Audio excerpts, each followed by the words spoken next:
ભાજપના ધારાસભ્ય અને કાર્યકર્તાઓના વિરોધમાં પૂર્વ સાંસદ વીરજી ઠુમ્મરે પોલીસમાં અરજી કરી છે. શહેરના સિટી પોલીસ મથકે માનહાનિ અને પુતળા દહન મામલે ફરિયાદ કરીને પોલીસ રક્ષણની માંગ કરી છે.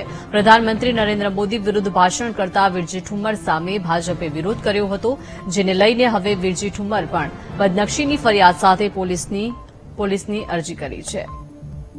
તો ભાષણ બાદ જીવના જોખમ અંગે પોલીસ રક્ષણની માંગ કરવામાં આવી છે. મેં મારા કોંગ્રેસના કાર્યકર્તાઓનો વિશાળ કાર્યક્રમ હતો. કોંગ્રેસ કાર્યાલયમાં હતો, જાહેરમાં હતો અને કોંગ્રેસ કાર્યાલયના હોલમાં હતો. જે મારું વક્તવ્ય આપ્યું એની સામે મારા પુત્ર ઠેઠ બાળ્યા છે. એ બાળે કોઈ પણ માણસની સંસ્કારિતા દેખાડે એની સામે મારો વિરોધ ન હોઈ શકે. સંસ્કારની વાતો કરીને સંસ્કાર દેખાડી રહ્યા છે, એમનો વિરોધ ન હોઈ શકે.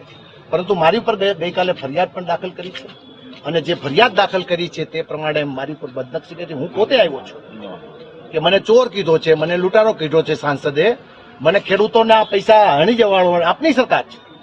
મેં ખેડૂતનો એક પણ પૈસા સબસિડીનો ખાઈ ગયો, મને અત્યારે જેલમાં પડ્યો પણ ફાંસી આપે મને વાંધો નથી, પણ માત્ર વાહિયાત વાતો કરીને મને દબાવવા માટેનો જે પ્રયાસ થઈ ગયો છે એની સામે સિટી પોલીસ સ્ટેશનમાં આજે સિટી પીઆઈને અમે પત્ર પણ રજૂઆત પણ મોકલી છે.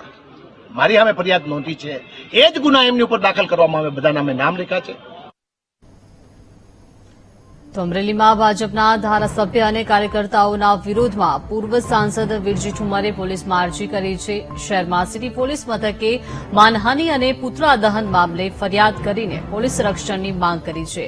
મહત્વનું છે કે પ્રધાનમંત્રી નરેન્દ્ર મોદી વિરુદ્ધ ભાષણ કરતા વીરજી ઠુમ્મર સામે ભાજપે વિરોધ કર્યો હતો, જેને લઈને હવે વીરજી ઠુમ્મર પણ બદનક્ષીની ફરિયાદ સાથે પોલીસને અરજી કરી છે. માનહાનિ અને પુતળા દહન મામલે અરજી કરવામાં આવી છે. જીવના જોખમ મુદ્દે રક્ષણની તેઓએ માંગ કરી છે.